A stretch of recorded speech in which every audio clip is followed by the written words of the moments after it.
صاحب یہ کہہ دیں گے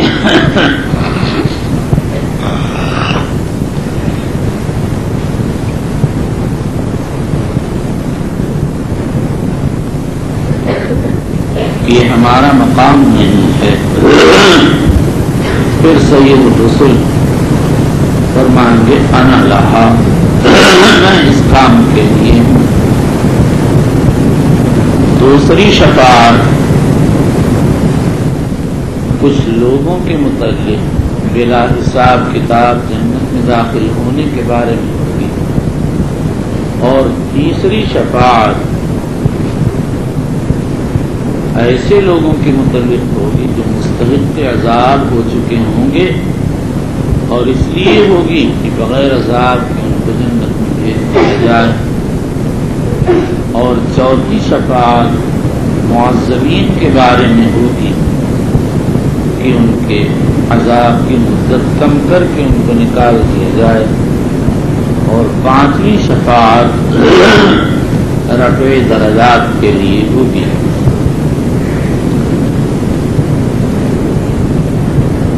من قال لا الہ الا اللہ خالصا من قلبہ، جو لا الہ الا اللہ خلوص قلب سے کہے۔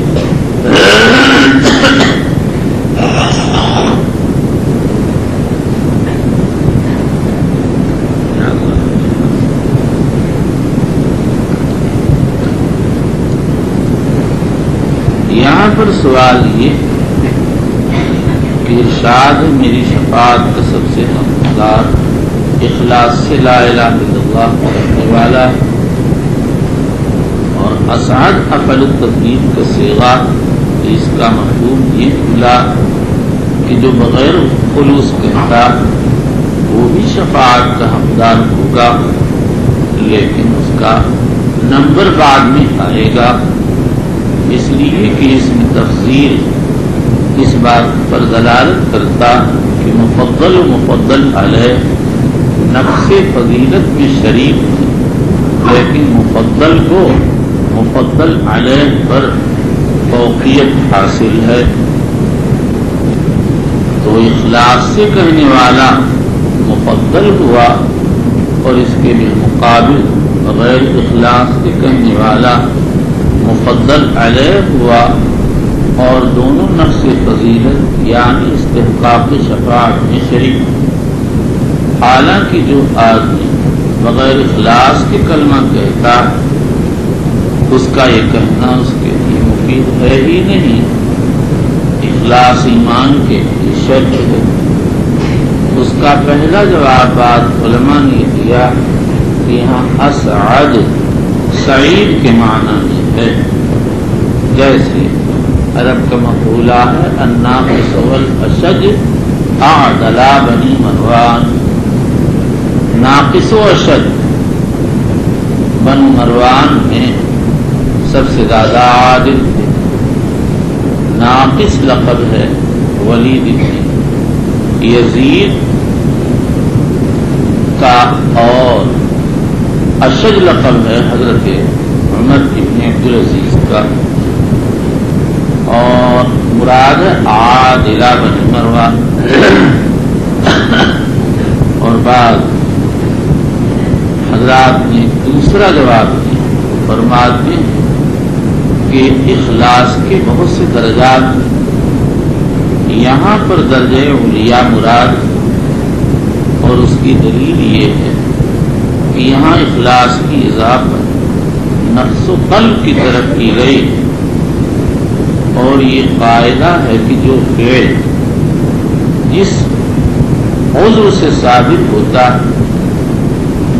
اگر اس کی تاکید مقصود ہوتی ہے تو اس کی طرف اضافت کر دیتے ہیں، کہتے ہیں ابصرتہ بعینی وسمعتہ باذنی۔ آئندہ ابو شریح خزائی کی روایت میں اسی طرح آ رہا ہے، ہمارے اردو میں کہتے ہیں میں نے اپنی آنکھوں سے دیکھا، میں نے اپنے کان سے سنا۔ مراد یہاں مبالغہ فی السماعت مبالغہ پھر روئے تو خالص میں جو خلوص مضمر ہے وہ فعل ہے قلب کا، اس کی اضافت قلب کی طرف کی گئی ہے، تو معنی یہ نکلے کہ اعلیٰ درجے کا خلوص ہے۔ اب اس کا مفہوم یہ نکلا کہ اگر کسی میں اعلیٰ درجے کا خلوص نہ ہو لیکن ہو تو وہ بھی مستحق شفاعت، لیکن اس کا نمبر بعد میں آئے گا۔ تو حدیث سے شفاعت کا استحقاق صرف ان لوگوں کے لیے ثابت ہوا جو خلوص رکھتے ہیں، لیکن جو اعلیٰ درجہ کا خلوص رکھتے ہیں ان کا استحقاق مقدم ہے، اور جن کے اندر کمی ہے ان کا استحقاق بعد میں ہوگا۔ چلو وبالإسناد المتصل منا إلى أمير المؤمنين في حديث رسول الله صلى الله عليه وسلم أبي عبد الله محمد بن إسماعيل البخاري رضي الله تعالى عنه قال: باب كيف يقبض العلم۔ باب کیف یقبض العلم، کس طرح سے علم اٹھا لیا جائے گا۔ بظاہری ترجمہ ضمنی لگتا ہے، اس لیے کہ مقصود تو علم کے فضائل، مسائل، اس کے آداب بتانے ہیں، اور یہاں مصنف قبض علم کو ذکر کر رہے ہیں، لیکن حقیقتاً یہ ترجمہ بھی علم کے نشر و اشاعت سے تعلق رکھتا ہے، اس لیے کہ حدیث سے یہ بات معلوم ہوتی ہے کہ علم کے قبض کے بعد ضلال اور گمراہی پھیلے گی،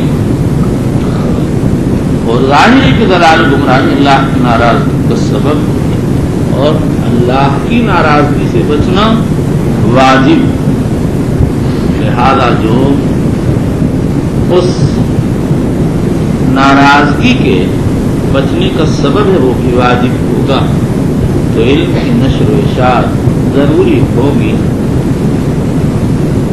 صورتاً مصنف نے علم کے مقبوض ہونے کو ذکر کیا اور حقیقتاً علم کی نشر و اشاعت پر توجہ دلائی ہے۔ وكتب عمر بن عبد العزيز الى ابي بكر بن حزم انظر ما كان من حديث رسول الله صلى الله عليه وسلم فاكتبوا فاني خفت دروس العلم وذهاب العلماء وذهاب العلماء، یہ اثر یہاں صورتاً معلق، لیکن آخر میں امام بخاری نے اس کی سند ذکر فرمائی ہے تو یہ موصول ہے، اور اسی طرح سے یہ اثر امام محمد نے موطا میں، دارمی المسند میں، اور ابو محمد رام ارموزی نے محدث فاصل اس کو موصولاً روایت کیا ہے۔ فإنی خفت دروس العلم وذهاب العلماء، مجھ کو علم کے مٹ جانے اور علماء کے چلے جانے کا خوف ہو گیا۔ اس سے معلوم ہوا علم علماء کے اٹھنے سے اٹھے گا، اور یہی مضمون حدیث مرفوع میں آ رہا، ولا يقبل الا حدیث النبی صلی اللہ علیہ وسلم۔ بظاہر یہ عمر ابن عبدالعزیز کا مقولہ، یہی علامہ ابن بطال اور قاضی ایاز کی رائے، لیکن صحیح یہ ہے کہ یہ امام بخاری کا قول ابو نعیم اصفہانی نے المستخرج اس کی تصریح کی ہے، اور بخاری اور حافظ ابن حجر نے بھی اسی کو اختیار فرمایا ہے۔ اور میرے نزدیک یہ سوال اور اس کی دلیل یہ کہ جن حضرات نے اس اثر کو اپنی اپنی اسانید سے روایت کیا ہے، جن کے اسماء، جن میں سے بعض کے اسماء آ چکے،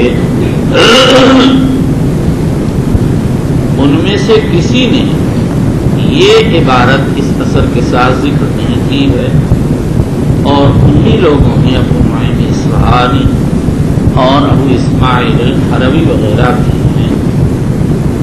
اس سے معلوم ہوا کہ امام بخاری کا مسلک یہ کہ دین کے معاملے میں صرف احادیث پر اعتماد کیا جائے گا، احادیث مرفوعہ کو سامنے رکھا جائے گا۔ یہ مسئلہ مختلف تھی کہ قول صحابی بھی حجت ہے۔ امام شافعی قول میں حجت نہیں مانتے، جمہور علماء حجت مانتے ہیں، اور بعض نہیں، ابو سعید بردعی وغیرہ کہتے ہیں اگر قول صحابی غیر مدرک بالرائے ہو تو حجت ہے، اور مدرک بالرائے ہو تو حجت نہیں ہے۔ بھائی ہم بوڑھے ہو گئے ہیں، بیمار بھی رہتے ہیں، اگر کہیں کوئی بات بھول سے غلط ہو جائے اور آپ لوگ کو یقیناً یاد تو آپ خود تو دیا کریں، ہم کو رجوع کرنے سے کوئی بات نہیں۔ ایک بچہ میرے پاس آیا کہ مجھے 2 حدیث پڑھا دیجیے۔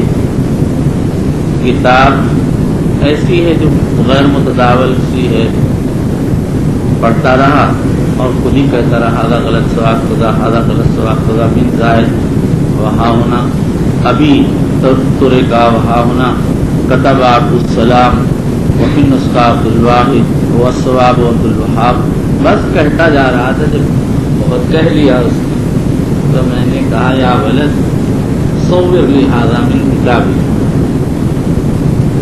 مگر اتنا وقت نہیں تھا، میں تو اس کے بعد ہی روانہ ہو گیا۔ ایسے بھی بچے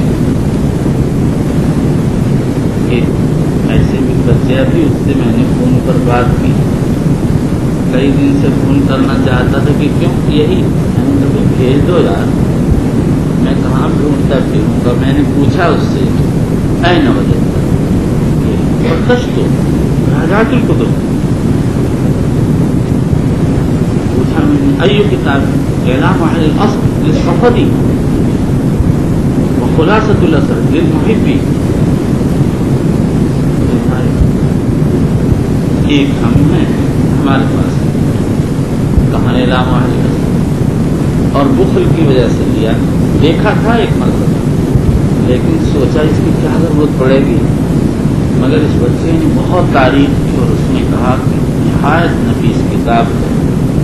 پھر بہت کوشش کی کسی طرح سے آ جائے، کہیں سے مل جائے۔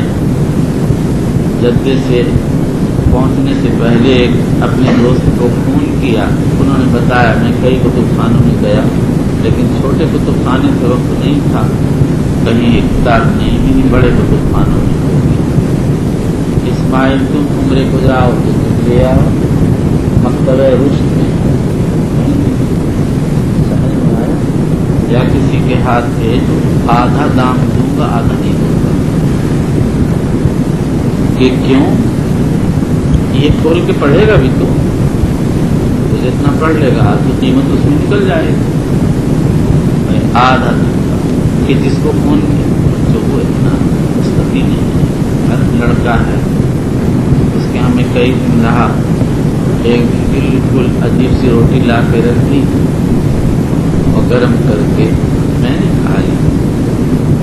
ایک دن میں نے صرف ایک دن دوپہر کو کھانا لایا، میں نے کہا حاضا کہ الملوخیہ، لگا تعریف کرنے، میں نے کہا میں ملوخیہ کلوخیہ کچھ نہیں کھاؤں، میں تو بھائی ایسے ہی کھا لوں گا۔ اس نے کہا حاضا یقولون اصل الملوکیہ، میں نے کہا ملوکیہ ہو یا نوکریہ ہو میں نہیں کھاؤں۔ خیر وہ تو روزے سے تھا، یہ بھی وجوبات، غالباً 7 مہینے وہ سال میں روزہ رہتا،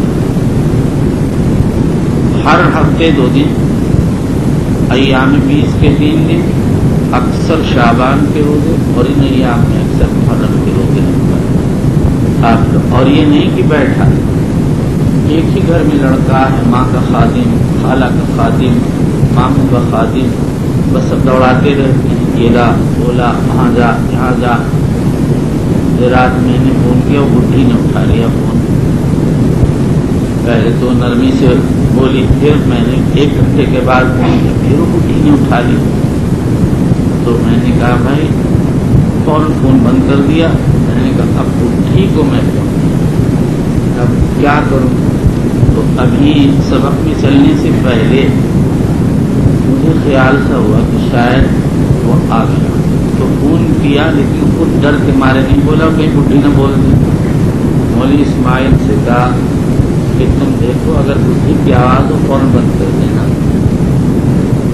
تو انہوں نے ان کی ابو خیر لڑکے کی آواز آئی میں مجھ سے بات یہی تھی کہ وہ بھیج دو فیکس اور جو پیسوں میں صاحب کو پیسے دے آیا تو ان سے آپ پیسے نہیں 10 ریال کم سے کم ایک اور رکھنے لگ رہے تھے. لیکن مجھے بھی محنت تو مل جائے گا اپنا کہیں کہیں اپنے مطلب کی اصلاح کر لو. یہ کہتا اس لیے ہوں کہ بھائی اگر آپ لوگ بھی محنت کریں تو آپ کو بھی مل سکتا ہے. جی بھائی بہت خوبصورت بولا. میں نے کہا جیسا منہ تیرا بڑھیا ہے جیسے روح بھی تیری بڑھیا ہے. ہاں بڑھیا ہے وہ ہر اعتبار سے. اور رات میں کبھی کبھی جگاتا بھی تھا. دروازہ بند کر پنکھا کھول دے جنگلہ بند کر دے بس یہی سب کرتا رہتا ہوں. جس کے گھر سوتا ہوں اس کو عذاب میں ڈالے رہتا. ایک دن بچوں کوئی نہیں تھا میرے پاس کوئی نہیں. 1 ریال کی روٹی لایا 1 ریال کا دودھ رکھا تھا اس کو کپ میں ڈال لگا کھانے روٹی سے. پیاس لگی پانی پی لیا بس کھانسی ہونے لگی. بہت پریشان کہاں سے جایا ہے 1 کلومیٹر سے زیادہ دور نہیں. تو میں نے اسی لڑکے کو فون کیا. 10:30 بج رہے تھے رات کے. میں نے کہا فوراً چائے لے کر آئے اور یہ کیفیت ہے. بس یہ ان کی سعادت کے بعد یا انسان کے بعد سمجھو بچوں میں کون 10:30 بجے بستر پہ آ جانے کے بعد کرتا. اس نے چائے پکائی اس کو پلاسٹک کے تھیلے میں رکھا کہ گاڑی میں لاد کے 11:15 بجے ہو. میں چائے پی تھی. اس نے کہا ایک پیالی اور پی. کھانا بھی ٹھیک سے نہیں کھایا. چلے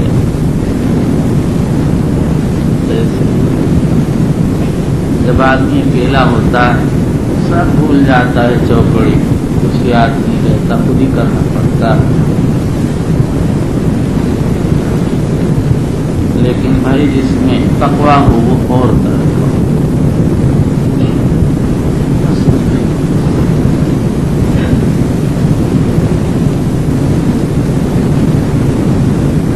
وَلْيُفْشُ الْعِلْمِ اور علم کا افشاء اظہار اور اس کی نشر و اشاعت کی جائے. وَلْيَجْلِسُوا اور علماء علم کے لیے مجالس منعقد کریں. حَتَّى يُعَلَّمْ مَنْ لَا يَعْلَمُ یہاں تک کہ جاہل کو تعلیم دی جائے. فَإِنَّ الْعِلْمَ لَا يَعْلِقُ حَتَّى يَكُونَ سِرًّا علم اسی وقت ظاہر ہوگا جب اس کو راز بنا دیا جائے. اسی لیے اتباع ایمان کے تجربات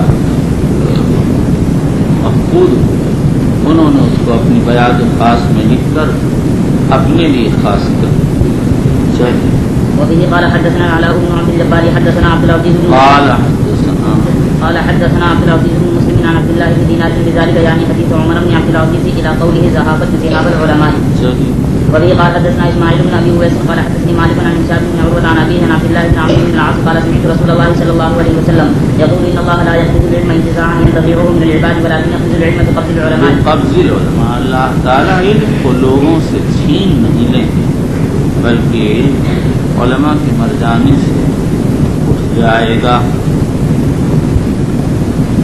امام عبدالرزاق المصنف میں بخاری میں خلق و فعل کے بعد ابن مسعود کا قول نقل کیا ہے. هذا القرآن الذي بين الظهرانين يوشك أن ينزع منه يسري في ليلة فينتزع ما في القلوب يذهب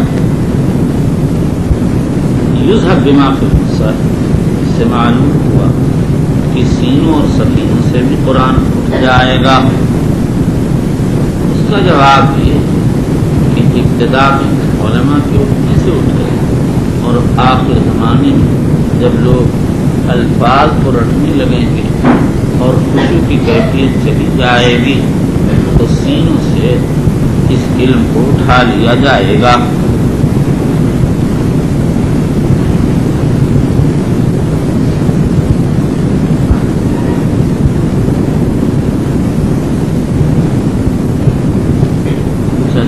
حتى إذا لم يبقى عالما اتخذ الناس رؤوسا جهالا فسئلوا فأفتوا بغير علم فأفتوا بغير علم فضلوا وأضلوا حتى إذا لم يبقى عالم مجرد سے عالم کے رفع کے ساتھ، اور حتى إذا لم يبقى عالم باب فعال سے عالم کے نصب کے ساتھ دون جائے، رؤوس جمع راس کی، اور بعض نسخوں میں واقع اور رؤساء رئیس کی جمع، لوگ بنا لیں گے رئیس اور سردار جاہلوں کو، اور انہی جاہلوں سے سوال ہوگا تو وہ بغیر علم کے فتوا دیں گے، خود بھی گمراہ اور دوسروں کو گمراہ کریں گے۔ اس سے معلوم ہوا کہ لا علمی سے کوئی جواب نہ دینا چاہیے، معلوم ہو تو دیا جائے، ورنہ عالم کی طرف محول کر دیا جائے۔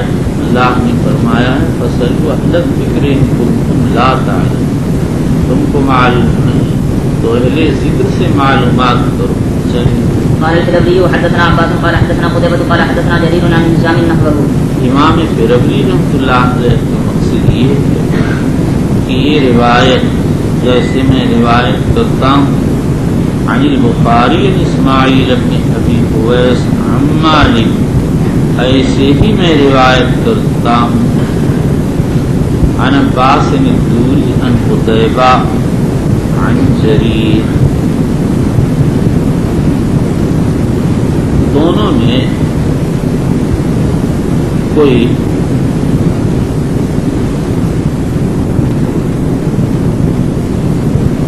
فرق نہیں ہے۔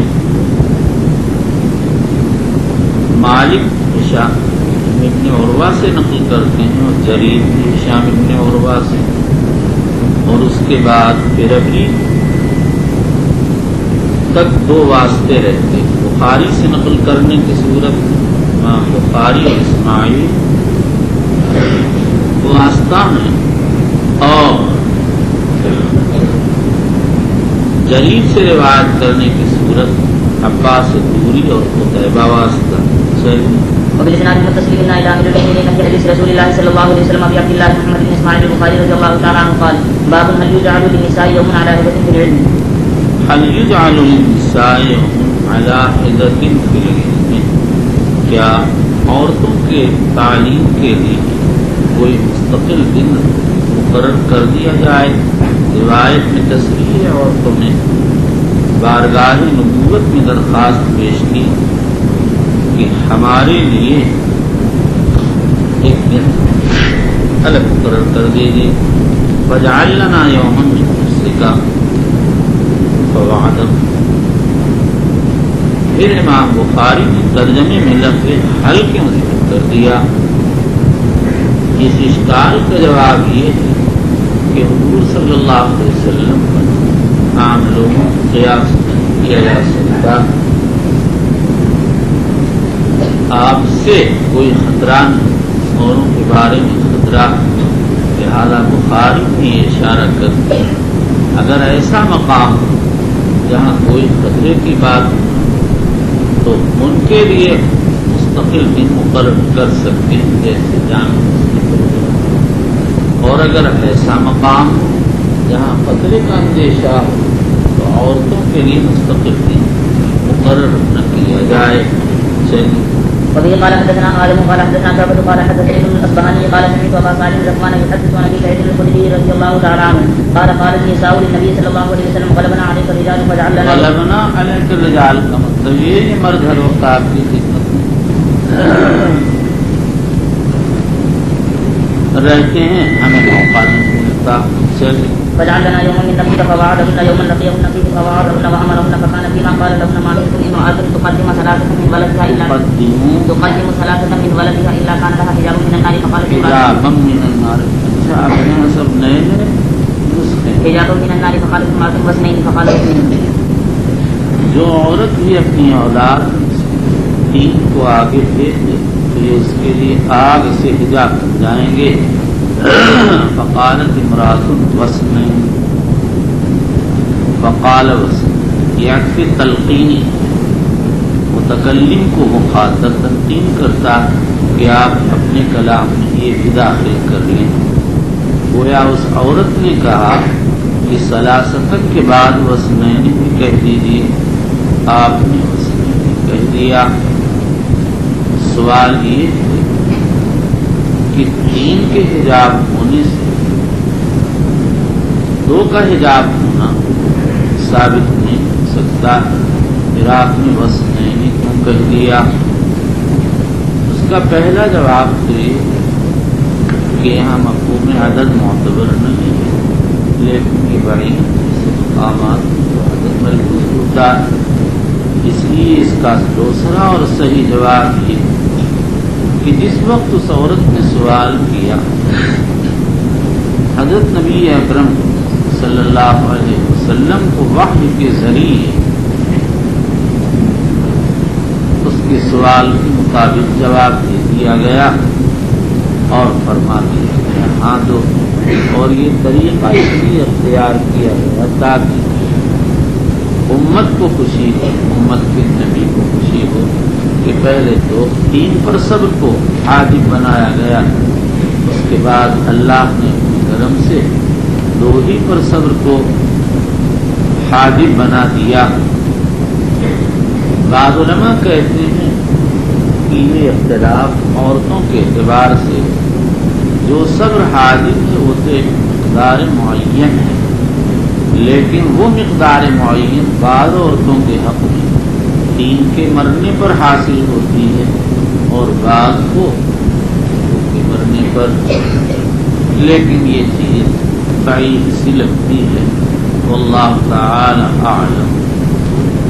وبه قال حدثني محمد بن بشار قال حدثنا ابو ذر قال حدثنا شعبة عن عبد الرحمن بن الاصبهاني عن صفوان عن ابي سعيد عن سعيد عن النبي صلى الله عليه وسلم بهذا.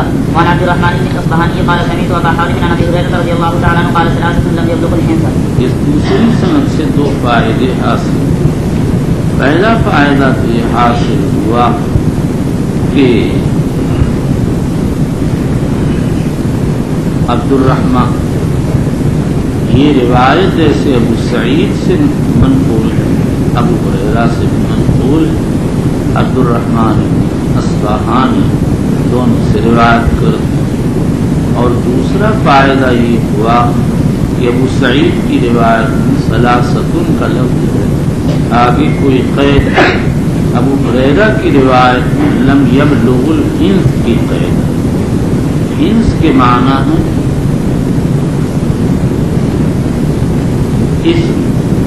اور مراد ہے بلوغ، کیونکہ گناہ بالغ ہونے کے بعد لکھا جاتا تو مطلب یہ نکلا کہ وہ بچے بالغ نہ ہوں.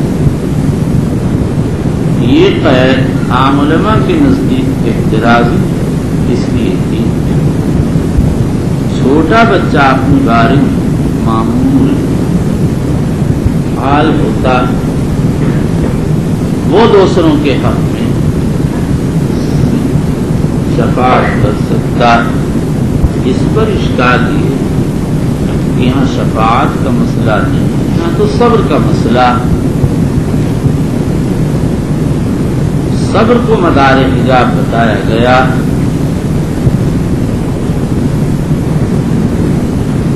بعض علماء یہ کہتے ہیں کہ جب چھوٹے بچوں کے مرنے پر صبر حجاب جن سے فائدے کا کوئی امکان نہیں، امید نہیں، تو بڑے بچے کے مرنے پر صبر کرنا بدرجہ اولا حجاب ہوگا. اس پر یہ اشکال ہے. اگر یہ بات ہوتی تو لم یبلغ الحنث کی قید ہی نہ لگائی جاتی. ظاہر یہ ہے کہ چھوٹے بچوں کی قید احترازی ہے اور ان پر صبر کرنا حجاب ہوگا. اور یہ خصوصیت ہے جو بچوں کی معصومیت سے مربوط ہے. وہ بچے معصوم، اس لیے ان کے مرنے پر صبر کرنا حجاب ہو جائے گا. والغیب عند اللہ. وبالإسناد المتصل من إلى أمير المؤمنين في حديث رسول الله صلى الله عليه وسلم أبي عبد الله محمد بن إسماعيل البخاري رضي الله تعالى عنه قال باب من سمع شيئا فلم يفهمه فراجعه حتى يعرفه. یعنی اگر کسی آدمی نے کوئی بات علم کی سنی اور اس کے غامض و دقیق ہونے کی وجہ سے یا اس میں کسی اشکال کی وجہ سے نہیں سمجھ پایا تو وہ اس شخص سے مراجعات کر سکتا ہے جس سے سنی تاکہ سمجھ جائے، اور یہ مراجعات جائز ہے، اس میں کوئی حرج کی بات نہیں، اور اس کو طالب کی بلادت شمار نہیں کیا جائے گا، اس لیے کہ ذہن مختلف درجات کے ہوتے ہیں، اور نئی سوال کو تعنت فی العلم قرار دیا جائے گا، اور یہ کہا جائے گا کہ سائل مسئول کو مشکلات میں ڈالتا ہے، حالانکہ مشکلات کا سوال عرفاً و شرعاً ناپسندیدہ، بلکہ ایک حدیث ممانعت وارد امام احمد و ابو داؤد نے روایت نقل کی ہے، نہا رسول اللہ صلی اللہ علیہ وسلم عن الغلوطات، غلوطات بفتح الغین غلوطہ کی جمع ہے، اور غلوطہ صبورہ کے وزن پر غلوطہ بالضم کی طرح وہ بات جس سے آج غلطی میں پڑ جائے یا دوسرے کو مغالطہ میں ڈال دے۔ یہ حدیث متکلم کی عبداللہ بن سعد بجلی کو اہل شام ضعیف کہتے تھے، ابن حبان کہتے ہیں کہ یہ ثقہ ہے، یخطئ، لیکن اس کو خطا ہو۔ تو یہ روایت ترجمہ بخاری کے معارض ہے، اس لیے کہ یہ ضعیف ہے، اور اگر اس کو صحیح ثابت مان لیا جائے تو اس سے مراد تعنت و تشدد کے طور پر مخاطب کو عاجز کرنے کے لیے سوال کرنا مراد ہوگا، کیونکہ لفظ غلوطات سے یہی سمجھ میں آتا ہے۔ مغالطہ اسی وقت کیا جاتا ہے جبکہ دوسرے کو نیچا کرنا مقصود ہے، اسی لیے اوزاعی کہتے ہیں الغلوطات شداد المسائل و صعاب، غلوطہ کہتے ہیں سخت مسائل کو، مشکل مسائل کو۔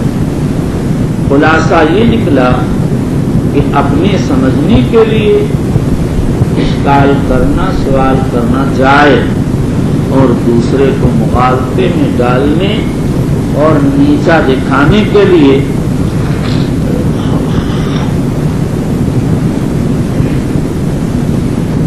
سوال کرنا ممنوع مکروہ ہے۔ اس کے بعد یہ سمجھ ایک ترجمہ کریے اور ایک ترجمہ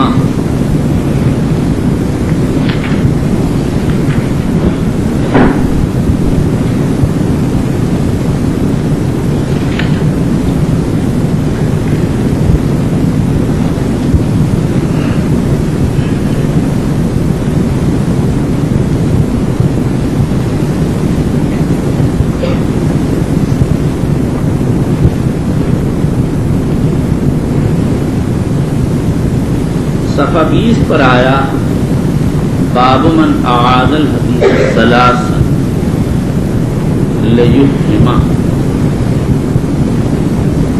ان دونوں ترجموں میں فرق یہ ہے کہ پہلی جگہ اعادہ لفظ حدیث مراد، اسی لیے وہاں علامہ ابن منیر فرماتے ہیں بخاری نے ان لوگوں پر رد کیا جو اعادہ حدیث کو مطلوب سمجھتے اور طالب علم کی بلادت شمار کرتے تھے، اور یہاں امام بخاری رحمۃ اللہ علیہ یہ بتایا ہے کہ طالب علم کو اگر کوئی اشکال پیش آ جائے یا بات نہ سمجھ میں آئے تو وہ سوال کر کے سمجھ سکتا، اور اپنی اشکال کو حل کر سکنا۔ تو ترجمہ گزشتہ اعادہ لفظ حدیث سے تعلق رکھتا اور یہ ترجمہ معنی سے تعلق رکھتا ہے، اشکال حل کرنے سے تعلق رکھتا ہے۔ لیکن ہمارے جو شیخ رحمۃ اللہ علیہ کہتے تھے ابن منیر کا کلام اس بات کے مناسب، ہمارے نزدیک اول ہی راجح ہے جو ہم نے بیان کیا۔ چلیے وبه قال حدثنا سعيد بن ابي مريم قال اخبرنا نافع بن عمر قال حدثني ابن ابي مليكه ان عائشه زوج النبي صلى الله عليه وسلم كانت لا تسمع شيئا لا تعرفه الا راجعت فيه حتى تعرفه وان النبي صلى الله عليه وسلم حدثني ابن ابي مليكه ان عائشه زوج النبي صلى الله عليه وسلم كانت لا تسمع شيئا لا تعرفه الا راجعت فيه۔ دارقطنی نے اس پر یہ اعتراض کیا ہے کہ ابن ابی ملیکہ نے عائشہ سے نہیں سنا، بلکہ وہ قاسم ابن محمد سے روایت کرتے ہیں اور قاسم عائشہ سے بخاری کتاب تفسیر میں کسی طرح سے آ رہا۔ اس کا جواب یہ ہے کہ ابن ابی ملیکہ نے جیسے قاسم کے واسطے سے سنا ایسے براہ راست بھی سنا۔ کتاب الرقاق میں ان کے سماع کی تصریح آ رہی ہے۔ وان النبي صلى الله عليه وسلم قال من كتب عذب قالت عائشة رضي الله عنها فقلت اوليس يقول الله عز وجل فسوف يحاسب حسابا يسيرا قالت فقال انما ذلك العرض ولكن من نوقش الحساب يهلك۔ جب حضور صلی اللہ علیہ وسلم نے فرمایا منحوس بعض جس سے حساب کیا جائے گا اس کو عذاب ہوگا، تو حضرت عائشہ کو اس کلیہ پر اشکال پیش آ گیا، اس لیے کہ قرآن سے معلوم ہوتا ہے کہ بعض لوگوں سے حساب ہوگا لیکن عذاب نہیں، اور یہ اصحاب الیمین بھی اللہ کے بارے میں فرماتے ہیں حساب یسیرا۔ نبی اکرم صلی اللہ علیہ وسلم ان کا اشکال حل فرمایا اور یہ بتایا کہ آیت میں حساب سے عرض اور پیشی ہے، ورق گردانی ہوگی تو دیا جائے گا، اور میں نے حساب سے مناقشہ مراد لیا، یعنی یہ سوال ایسا کیوں کیا، اور ظاہر ہے کہ اللہ کی کا جواب کس کے پاس ہو سکتا، کوئی نہیں دے سکتا۔ چلیے جس سے حساب میں مناقشہ کیا گیا، یہ پوچھا گیا یہ ظاہر ہے کہ اللہ کے کیوں کا جواب کون دے پائے گا۔ چلیے اور حساب یسیر میں کیا ہو، ورق گردانا جائے، یہ بھی کیا اور یہ بھی کر ڈالا، اور تو نے یہ بھی کیا اور تو نے یہ بھی کیا، کہتے چلے جائیں گے، کہیں یہ نہ پوچھیں گے کیوں کیا، یہ ایسا کیوں ہوگا، تاکہ معلوم ہو جائے مستحق تو نہیں لیکن اللہ نے محض اپنے کرم سے رحم فرما کر نجات دے دی، جنت چلی۔ ابی عبداللہ محمد بن اسماعیل بخاری رضی اللہ تعالیٰ عنہ قال باب ليبلغ العلم الشاهد الغائب قال ابن عباس رضی اللہ عنہ عن النبي صلی اللہ علیہ وسلم۔ ابن عباس کی یہ روایت کتاب الحدیث موصول آ رہی، وہاں لفظ علم نہیں مقصود، یہ مقصود ہے تبلیغ سے، اس لیے مصنف نے اس کو ظاہر کر دیا۔ اس سے معلوم ہوا کہ مصنف روایت بالمعنی کے قائل ہے، یہی جمہور علماء کا مسلک ہے، صرف بعض لوگوں نے اسے منع کیا۔ بعض کہتے ہیں جس کو الفاظ یاد وہ روایت بالمعنی کر سکتا، بعض کہتے ہیں جس کو الفاظ یاد نہ ہو وہ روایت بالمعنی کر سکتا ہے۔ ہمارے جو شیخ فرماتے ہیں کہ امام بخاری نے اس ترجمے سے اس بات پر تنبیہ کی ہے کہ تبلیغ آیت کے ساتھ خاص ہے، اور تنبیہ کی ضرورت اس لیے پیش آئی کہ روایت بلغوا عنی ولو آیا، میری طرف سے تبلیغ کرو اگرچہ آیت ہی کیوں نہ ہو۔ ہماری رائے یہ ہے کہ امام بخاری یہ بتانا چاہتے ہیں کہ جو مجلس علم میں حاضر ہو وہ غیر حاضر کو علم پہنچا دے، اس کے سوال کا انتظار نہ کرے۔ اسی لیے ابو شریح خزاعی رضی اللہ تعالیٰ عنہ نے عمرو بن سعید اشدق کے سوال کے انتظار کے بغیر یہ کہہ دیا کہ مکے پر چڑھائی اور حملہ کرنا جائز نہیں، حضور صلی اللہ علیہ وسلم نے منع کیا. چلیے. وبه قال حدثنا عبد الله بن يوسف قال حدثنا ليس قال حدثني سعيد بن ابي بن ابي سعيد عن ابي سريج انه قال لعمرو بن سعيد وهو يبعث البعوث الى مكه اذا لي ايها الامير احدثك قولا قام به رسول الله صلى الله عليه وسلم الغد من يوم الفتح سمعته اذناي ووعاه قلبي وابصرته عيناي حين تكلم به حمد الله واثنى عليه ثم قال ان مكه حرمها الله ولم يحرمها الناس فلا يحل لامرئ يؤمن بالله واليوم الاخر ان يسفك بها دما ولا يعبد بها شجره فان احد ترخص لقتال رسول الله صلى الله عليه وسلم فيها فقولوا ان الله قد اذن لرسوله ولم ياذن لكم وانما اذن لي فيها ساعه من نهار ثم عادت حرمتها اليوم كحرمتها بالامس وليبلغ الشاهد الغائب. فقيل لابي سواع ما قال عمرو قال انا اعلم منك يا ابا سعيد لا تعيد عاصيا ولا فارا بدم لا تعيد عاصيا ولا فارا بدم ولا فارا بخلد. استاد کی روایت سے تم کو ایک حرف ایمان انه قال لابن سعید، یہ امر ابن سعید اشدق، اس کو امر ابن سعید افقم بھی کہتے ہیں. اشدق و افقم وہ سب کہلاتا جس کا نیچے کا جبڑا آگے کو نکلا ہوا ہو. وہ یبعث البعوث الی مکہ، اور وہ مکہ لشکر روانہ کر رہا. بعوث کا مفرد باس، مبعوث کے معنی میں مراد لشکر. ہوا یہ کہ امیر معاویہ نے مغیرہ ابن شعبہ کوفہ کی گورنری سے معزول کر دیا. تو وہ شام آئے اور کہنے لگے میں تو یزید کے لیے راستہ ہموار کر رہا ہوں. معاویہ نے خوش ہو کر کہا ارجع الی عملک، جاؤ ہم نے تم کو کوفہ کا حاکم باقی کیا. مغیرہ کی اس بات سے حضرت معاویہ کا ذہن اپنے بیٹے کے ولی عہد بنانے کا بن گیا اور دارالاسلام میں قیام بھیج بھیج کر یزید کے نام پر بیٹھ دی گئی. حضرت حسین،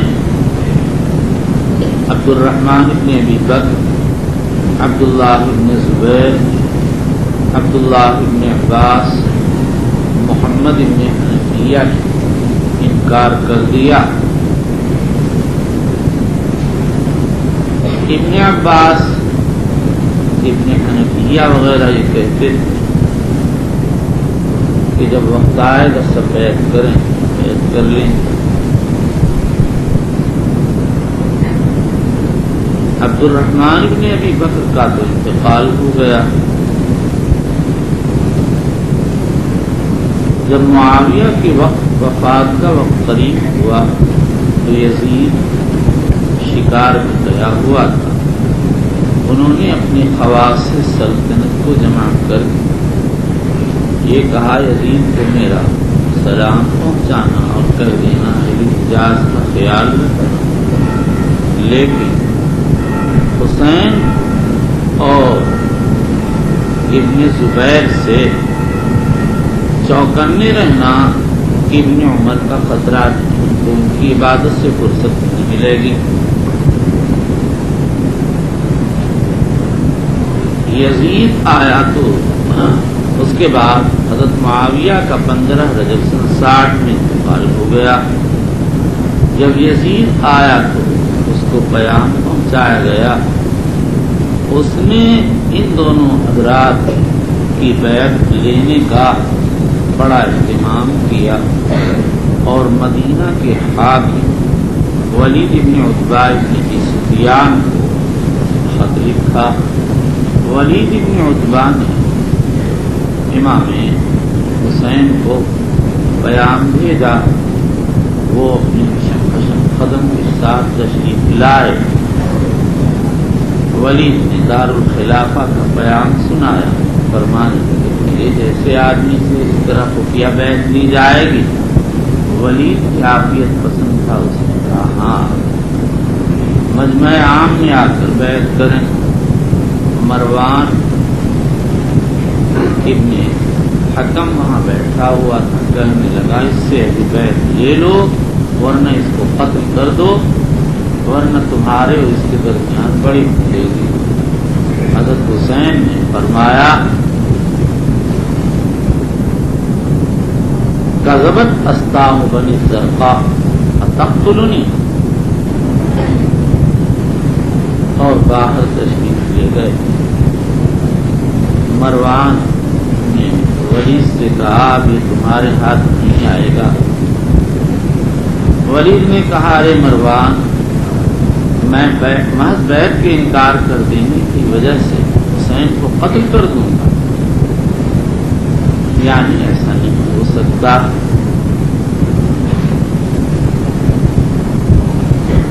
اس کے بعد عبداللہ بن زبیر کو پیغام بھیجا، وہ ٹال مٹول کرتے رہے اور موقع پا کر مکے کو روانہ ہو گئے۔ امام حسین نے خفیہ راستے سے چل پڑے۔ پولیس نے تعاقب کیا لیکن پتہ نہیں لگا، یہ لوگ مکہ پہنچ گئے۔